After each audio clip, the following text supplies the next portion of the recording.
Good morning. നമ്മൾ ബയോളജിയാണ് എടുക്കാൻ പോണത്. ബയോളജിയിൽ നെക്സ്റ്റ് ചാപ്റ്റർ 23ാമത്തെ ചാപ്റ്ററാണ് molecular inheritance and gene expression. Molecular inheritance and gene expression. അപ്പോൾ ഇതിൽ നമ്മൾ എങ്ങനെയാണ് നമ്മുടെ പാരമ്പര്യ ഘടകങ്ങൾ നമ്മുടെ സ്വഭാവ സവിശേഷതകളൊക്കെ ഉണ്ടാകുന്നത്. നമ്മളതിന് മുന്നേ DNA കുറിച്ചൊക്കെ ചെറുതായിട്ട് പറഞ്ഞിട്ടുണ്ടായിരുന്നു. അപ്പോൾ ഇനി എങ്ങനെയാണ് അത് എക്സ്പ്രസ് ചെയ്യുന്നത്, അല്ലെങ്കിൽ DNA എങ്ങനെയാണ് പ്രവർത്തിക്കുന്നത്, അങ്ങനെയുള്ള മോളിക്കുലാർ ലെവലിലുള്ള കുറച്ച് കാര്യങ്ങളാണ് നമ്മൾ ഈ ചാപ്റ്ററിൽ നോക്കാനായിട്ട് പോണത്. അപ്പോൾ ഫസ്റ്റ് എന്ന് പറയുമ്പോൾ നമ്മുടെ എല്ലാ പാരമ്പര്യ ഘടകങ്ങളെയും ഉൾക്കൊള്ളുന്ന ഏറ്റവും ചെറിയ ഘടകം എന്ന് പറയുന്നത് എന്താണ്?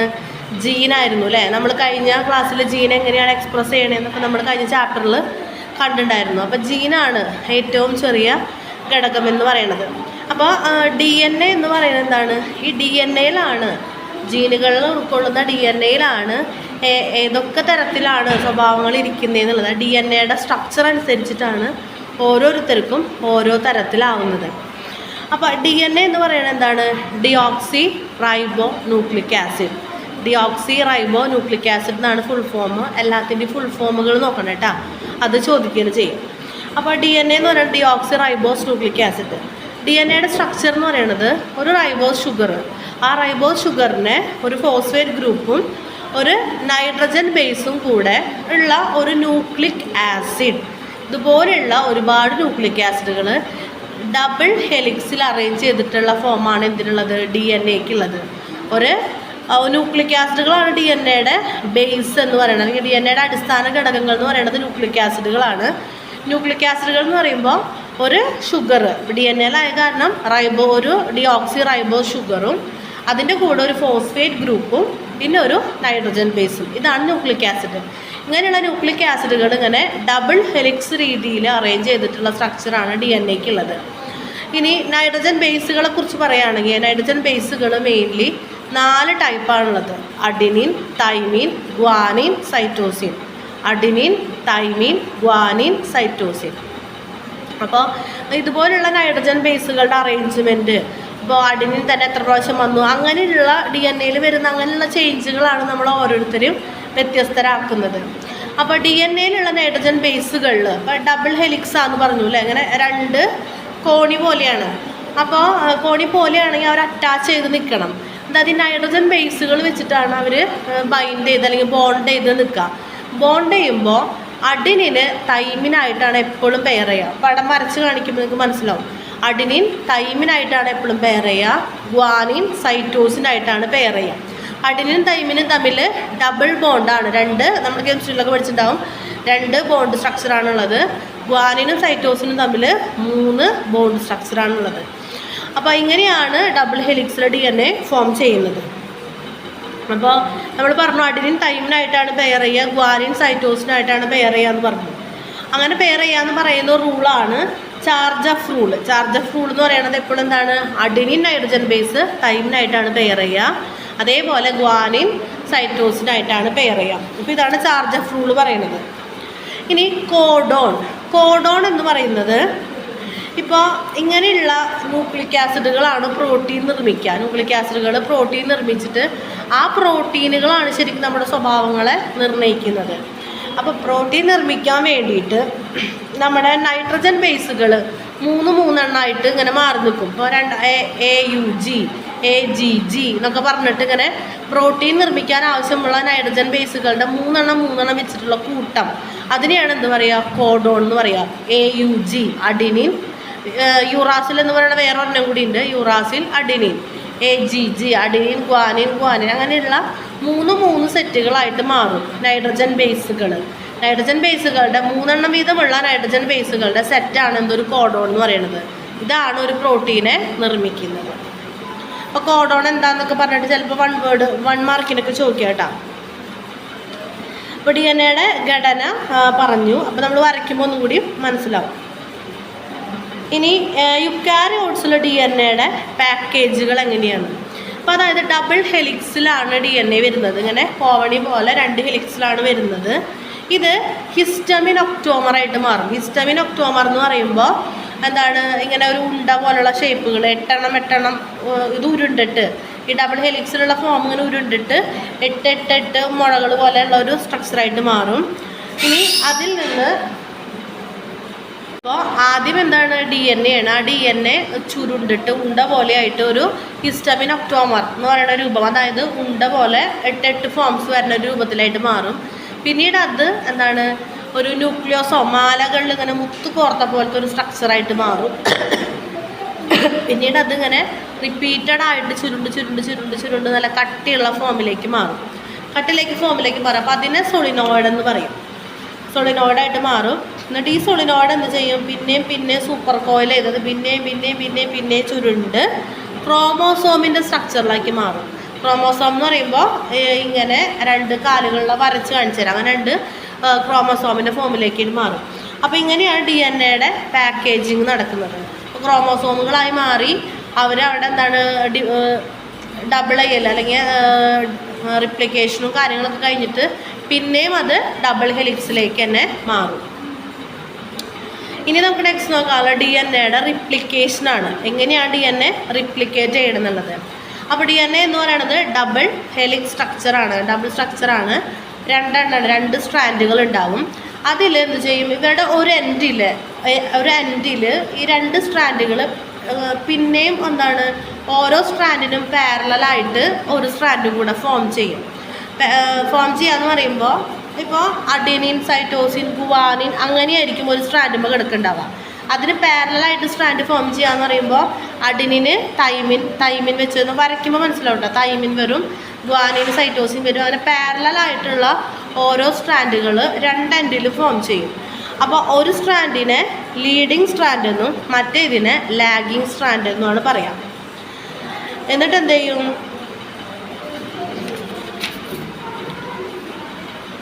ഇതിനൊക്കെ ഒരു എൻസൈമുകൾ ആവശ്യമാണ്. വരച്ച് പറയുമ്പോൾ നമുക്ക് കുറച്ചുകൂടി ക്ലിയർ ആവും. അങ്ങനെ RNA പ്രൈമറാണ് ഇവിടെ. എൻസൈമുകൾ പ്രൈമർ കൊടുത്തിട്ട് ഇതിങ്ങനെ എന്താ പറയുക കണ്ടിന്യൂസ് ചെയ്തിട്ടാണ് DNA റിപ്ലിക്കേറ്റ് ചെയ്യുക. നമുക്ക് വരയ്ക്കുമ്പോൾ ഒന്നും കൂടി പറയാം. അപ്പോൾ ഇതാണ് DNA കാര്യങ്ങൾ പറയാനുള്ളത്. അപ്പോൾ DNA എന്താണ്, എന്തൊക്കെയാണ് അതിലുള്ളത്, DNA സ്ട്രാൻഡ് എങ്ങനെയാണ് റിപ്ലിക്കേറ്റ് ചെയ്യുന്നത്, അതാണ് നമ്മൾ മെയിനായിട്ട് DNA പഠിക്കേണ്ടത്. ഇനി നെക്സ്റ്റ് വരുന്നത് RNA ആണ്. RNA എന്ന് പറയുന്നത് DNA പോലെ തന്നെയുള്ളൊരു ന്യൂക്ലിക് ആസിഡാണ് RNA എന്ന് പറയുന്നത്. RNA പ്രത്യേകത എന്ന് പറയുമ്പോൾ RNAക്ക് ഒരൊറ്റ സ്ട്രാൻഡ് മാത്രമാണുള്ളത്. RNA full form ribose nucleic acid. അപ്പോൾ RNAയിൽ ഒറ്റ സ്ട്രാൻഡേ ഉള്ളൂ. അതുപോലെ തന്നെ ഷുഗറിന് വ്യത്യാസമുണ്ട്. DNAയിൽ ഡിയോക്സി റൈബോസ് ഷുഗർ ആണെങ്കിൽ RNAയിൽ റൈബോസ് ഷുഗറാണുള്ളത്. പിന്നെ നൈട്രജൻ ബേസുകളിലും വ്യത്യാസമുണ്ട്. RNAയിൽ തൈമിനില്ല. തൈമിന് പകരം യുറാസിൽ എന്ന് പറയുന്ന നൈട്രജൻ ബേസാണുള്ളത്. RNAയിൽ തൈമിനില്ല. തൈമിന് പകരം യുറാസിൽ എന്ന് പറയുന്ന നൈട്രജൻ ബേസാണുള്ളത്. ഇനി RNA മെയിൻലി 3 ടൈപ്പ് ഉണ്ട്. 3 ടൈപ്സ് ഓഫ് RNA ഉണ്ട്. mRNA, tRNA, rRNA. mRNA, tRNA, rRNA. mRNA എന്ന് പറയുന്നത് മെസ്സഞ്ചർ RNA, tRNA എന്ന് പറയുന്നത് ട്രാൻസ്ഫർ RNA, rRNA എന്ന് പറയുന്നത് റൈബോസോമൽ RNA. ഇനി mRNA എന്താ ചെയ്യണമെന്ന് വെച്ച് കഴിഞ്ഞാൽ മെസ്സേജുകൾ ഇപ്പോൾ DNA റിപ്ലിക്കേഷൻ്റെ സമയത്ത് മെസ്സേജുകൾ, ഈ പ്രോട്ടീൻ സിന്തസിസിൻ്റെ സമയത്ത് മെസ്സേജുകൾ ക്യാരി ചെയ്യുന്നവരാണ് mRNA. rRNA എന്ന് പറയുന്നത് റൈബോസോമുകളുമായി അസോസിയേറ്റ് ചെയ്തിട്ട് പ്രോട്ടീൻ സിന്തസിന് സഹായിക്കുന്ന RNAs ആണ് rRNA. tRNA എന്ന് പറയുന്നത് ട്രാൻസ്ഫർ RNA ആണ്. അതായത് റൈബോസോമുകളിലേക്ക് അമിനോ ആസിഡുകളെ കൊണ്ടുവരുന്നവരാണ് rRNA അല്ലെങ്കിൽ റൈബോസോമൽ RNA എന്ന് പറയുന്നത്. അപ്പോൾ അത് 3 ഡിഫറെൻറ്റ് ടൈപ്സ് ഓഫ് RNA എന്ന് പറഞ്ഞിട്ട് 2 മാർക്കിന് ചോദിക്കുക കേട്ടോ, പേരും എന്തൊക്കെയാണെന്നുള്ളത്.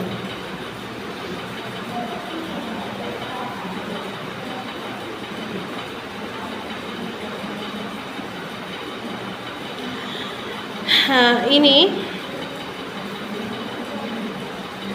സെൻട്രൽ ഡോഗ്മ എന്ന് പറയുന്നത് എങ്ങനെയാണ് ജീനുകളുടെ വിവരങ്ങൾ, ജീനുകളിൽ അടങ്ങിയിട്ടുള്ള വിവരങ്ങൾ പ്രോട്ടീനുകളായിട്ട് നിർമ്മിക്കുന്നത് എന്നുള്ളതാണ്. അപ്പോൾ ജീനുകളിൽ DNA-യിലാണ് ജീനുകൾ കാണപ്പെടുന്നത്. അപ്പോൾ DNA-യിൽ എന്ത് ചെയ്യും, DNA-നെ ട്രാൻസ്ക്രൈബ് ചെയ്യും, എന്ന് വെച്ചാൽ വായിച്ചെടുത്തിട്ട് RNA ആയിട്ട് മാറും. ഈ RNA ആയിട്ട് മാറും. RNA-നെ ട്രാൻസ്ലേറ്റ് ചെയ്തിട്ട് പ്രോട്ടീനാക്കി മാറ്റും. DNA-ന്ന് RNA-ന്ന് പ്രോട്ടീൻ. ഇതാണ് സെൻട്രൽ ഡോഗ്മ പറയുന്നത്.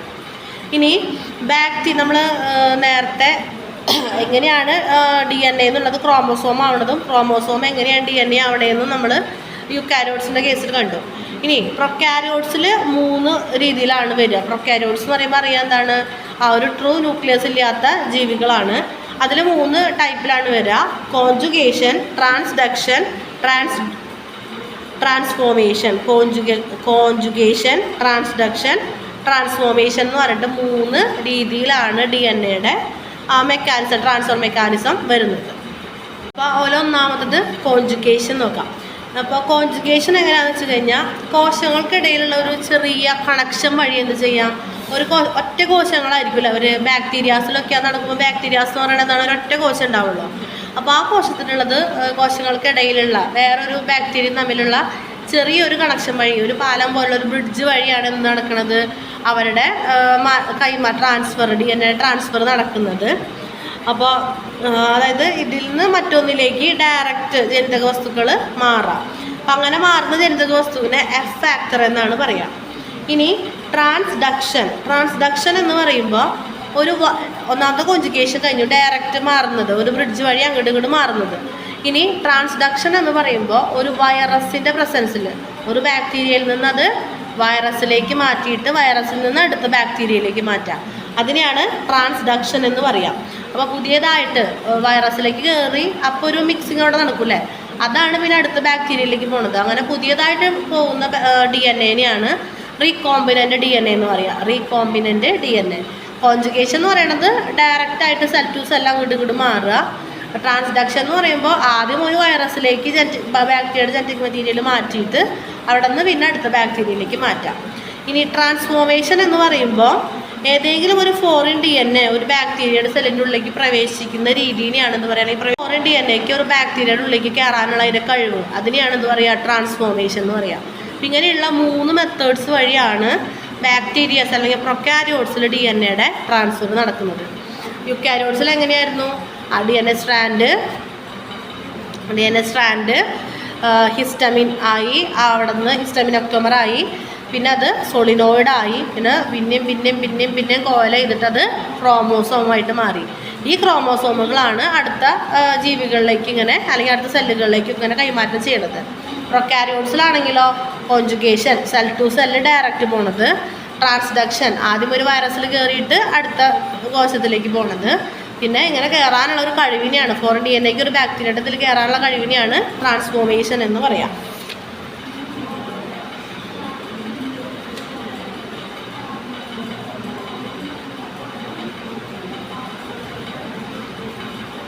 ഇനി ജനറ്റിക് കോഡ് നമ്മൾ നേരത്തെ കോഡോൺ കണ്ടു. കോഡോൺ എന്താണെന്ന് കണ്ടു. പിന്നെ DNA RNA തമ്മിലുള്ള ഡിഫറൻസ് ചോദിക്കാറുണ്ട് കേട്ടോ, 3 മാർക്കിന് ചോദിക്കാറുണ്ട്. എന്തായാലും പഠിക്കണം. ഡിഫറെൻറ്റ് ടൈപ്സ് ഓഫ് RNA പഠിച്ചു വെക്കണം. DNA-യും RNA-യും തമ്മിലുള്ള ഡിഫറൻസ് മസ്റ്റായിട്ട് പഠിച്ചു വെക്കണം. DNA എന്ന് പറയുമ്പോൾ എന്താണ്, ഡബിൾ സ്ട്രാൻഡാണ്. RNA എന്ന് പറയുന്നത് സിംഗിൾ സ്ട്രാൻഡാണ്. DNA-യിൽ ഡിയോക്സി റൈബോസ് ഷുഗറാണ്, RNA-യിൽ റൈബോസ് ഷുഗറാണ്. DNA-യിലുള്ള നൈട്രജൻ ബേസുകൾ അഡെനിൻ, തൈമിൻ, ഗ്വാനിൻ, സൈറ്റോസിൻ. RNA-യിൽ തൈമിൻ ഇല്ല, അതിന് പകരം യുറാസിലാണ്. അപ്പോൾ adenine, uracil, guanine, cytosine. DNA എന്ന് പറയുന്നത് എന്താണ്, പാരമ്പര്യ സ്വഭാവങ്ങളെ കൈമാറ്റം ചെയ്യലാണ് DNA-യുടെ ഫംഗ്ഷൻ. RNA എന്ന് പറയുമ്പോൾ 3 ഫംഗ്ഷൻസാണ്. mRNA-ക്ക് മെസ്സേജ് ക്യാരി ചെയ്യുക, rRNA-ക്ക് റൈബോസോമായി അസോസിയേറ്റ് ചെയ്ത് പ്രോട്ടീൻ സിന്തസിന് സഹായിക്കുക, tRNA-ക്ക് എന്താണ്, റൈബോസോമുകളിലേക്ക് അമിനോ ആസിഡുകളെ ട്രാൻസ്ഫർ ചെയ്യാം. ഇനി DNA സ്വയം റിപ്ലിക്കേറ്റ് ചെയ്യും, പക്ഷെ RNA-ക്ക് സ്വന്തമായി റിപ്ലിക്കേറ്റ് ചെയ്യാൻ പറ്റില്ല. DNA-യുടെ ടെംപ്ലേറ്റിൽ കയറിയിട്ട് അതിൻ്റെ കൂടെ അത് റിപ്ലിക്കേറ്റ് ചെയ്യാണ് RNA ചെയ്യാം. അപ്പോൾ ആ ഡിഫറൻസുകൾ പഠിച്ചു വയ്ക്കുക, എന്തായാലും അത് ചോദിക്കാം. ഇനി ക്രോമോസോമൽ മ്യൂട്ടേഷൻസ്. അപ്പോൾ നമ്മൾ യുക്കാരിയോട്സിൽ കണ്ടു DNA സ്ട്രാൻഡ് ക്രോമോസോംസ് ആയിട്ടാണ് ഇരിക്കണേന്ന് കണ്ടു. അപ്പോൾ ഈ ക്രോമോസോംസിന് പലതരത്തിലുള്ള മ്യൂട്ടേഷൻസ് വരാം. അപ്പോൾ ഹ്യൂമൻ്റെ കേസിലാണെങ്കിലോ 46 ക്രോമോസോമുകളുണ്ട്. നമ്മൾ മുന്നത്തെ ക്ലാസ്സിലത് കണ്ടിട്ടുണ്ടായിരുന്നു. 44 ഓട്ടോസോംസും 2 സെക്സ് ക്രോമോസോമുകൾ ഉണ്ടായിരുന്നു. ക്രോമോസോമൽ ഡിസോർഡേഴ്സ് നമ്മൾ ക്ലൻഫിൽറ്റേഴ്സ് ഡൗൺ ഒക്കെ നമ്മൾ കണ്ടിട്ടുണ്ടായിരുന്നു. അപ്പോൾ അങ്ങനെയുള്ള അപ്പോൾ ഇങ്ങനെ വരുമ്പോൾ ക്രോമോസോമുകൾക്ക് പലതരത്തിലുള്ള മ്യൂട്ടേഷൻസ്, എക്സ്റേസോ UVസോ ഒക്കെ വഴി ക്രോമോസോമുകൾക്ക് പലതരത്തിലുള്ള മ്യൂട്ടേഷൻസ് വരാം. അത് പല അസുഖങ്ങളായിട്ട് ജനറേഷൻ ടു ജനറേഷൻ ഇങ്ങനെ കൈമാറി പോവാം.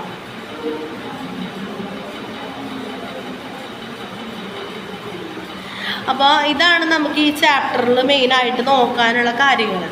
ഇനി ഡി എൻ എയുടെ റിപ്ലിക്കേഷനും ഡി എൻ എയുടെ സ്ട്രക്ചറൊക്കെ നമുക്കൊന്ന് പടം വരച്ച് കണ്ടു കഴിഞ്ഞാൽ അത് കുറച്ചും കൂടിയും മനസ്സിലാവും. ഇപ്പോൾ ഡി എൻ എയും ആർ എൻ എ ആണെങ്കിൽ മെയിനായിട്ട് പഠിക്കേണ്ടത്, ഞാൻ ഈ പറഞ്ഞ ക്വസ്റ്റ്യൻസ് മസ്റ്റായിട്ട് പഠിക്കണം. ഡി എൻ എയുടെ റിപ്ലിക്കേഷനും കൂടെ നോക്കണം, വലിയ മാർക്കിന് ചോദിക്കാവുന്ന ഒരു ക്വസ്റ്റ്യൻ ആണ് കേട്ടോ.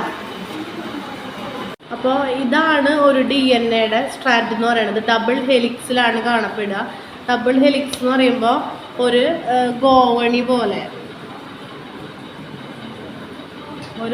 പോലെ ഇങ്ങനെയാണ് ഡി എൻ എ കാണപ്പെടുന്നത്. അപ്പോൾ അത് ഇതിൻ്റെ ഘടന മനസ്സിലാവാനാണ് ഞാൻ ഇങ്ങനെ എടുത്ത് വരച്ചിരിക്കുന്നത്. ഇത് ഒരു ഷുഗർ, ഇത് ഫോസ്ഫേറ്റ്, ഇതാണ് നൈട്രജൻ ബേസ്. ഇത്രയും കാര്യങ്ങൾ മാത്രമാണ് നമ്മളൊരു ന്യൂക്ലിക് ആസിഡ് എന്ന് പറയാം. ന്യൂക്ലിക് ആസിഡ് എന്ന് പറയുമ്പോൾ ഏതൊക്കെയാണ്? ഒരു ഷുഗറും ഒരു ഫോസ്ഫേറ്റും ഒരു നൈട്രജൻ ബേസും കൂടിയുള്ളത്. അങ്ങനെയുള്ള ന്യൂക്ലിക് ആസിഡുകൾ ഇതുപോലെ 2 സ്ട്രാൻഡുകളായിട്ട് അറേഞ്ച് ചെയ്ത് നിൽക്കുന്നതാണ് ഡി എൻ എയുടെ സ്ട്രക്ചർ. അറേഞ്ച് ചെയ്യുമ്പോൾ എങ്ങനെയാണ്? നമ്മുടെ നൈട്രജൻ ബേസുകൾ അഡെനിൻ തൈമിനായിട്ടും ഗ്വാനിൻ സൈറ്റോസിനായിട്ടാണ് ഇങ്ങനെ പെയർ ചെയ്ത് വരിക. ഇതാണ് ഡി എൻ എയുടെ ഒരു സ്ട്രക്ചർ വരുന്നത്. ജസ്റ്റ് ഒന്ന് വരയ്ക്കാൻ പഠിച്ചോളൂ കേട്ടോ. ഇനി ആർ എൻ എയുടെ സ്ട്രക്ചർ എന്ന് പറയുമ്പോൾ നോക്കി, ആർ എൻ എ ഒരു സിംഗിൾ സ്ട്രാൻഡഡ് ആണ്. ഇതിൽ ഇതേപോലെ തന്നെ എന്താണ്? ഒരു ഫോസ്ഫേറ്റ് ഉണ്ട്, ഷുഗർ ഉണ്ട്, നൈട്രജൻ ബേസ് ഉണ്ട്. ഇവിടുത്തെ ഷുഗർ എന്താണ്? റൈബോസ് ഷുഗറാണ്. ആർ എൻ എയിലെ ഷുഗർ റൈബോസ് ഷുഗറാണ്. ഡി എൻ എയിലെ ഷുഗർ ഡിയോക്സി റൈബോസ് ഷുഗറാണ്. ആ ഷുഗറിന് വ്യത്യാസമുണ്ട്. ഇത് സിംഗിൾ സ്ട്രാൻഡാണ്. പിന്നെന്താണ്? ഇവിടെ തൈമിനില്ല, തൈമിന് പകരം യുറാസിലാണുള്ളത്. ഇതാണ് ഡി എൻ എയുടെയും ആർ എൻ എയുടെയും സ്ട്രക്ചർ. ഇനി നമുക്ക് ഡി എൻ എയുടെ സിന്തസിസ് ആണ് നമ്മളിവിടെ കാണുന്നത്. ഡി എൻ എയുടെ സിന്തസിസ് എന്ന് പറയുമ്പോൾ ആദ്യം ഫസ്റ്റ് നമ്മുടെ ഡബിൾ ഹെലിക്സ് അല്ലെങ്കിൽ ഡബിൾ സ്ട്രാൻഡ് ആയിട്ടുള്ള ഡി എൻ എ, ആ ഡി എൻ എയുടെ ഒരെൻഡ് എന്ത് ചെയ്യും? ഒരെൻഡിലാണ് ഡി എൻ എ റിപ്ലിക്കേഷൻ നടക്കുന്നത്.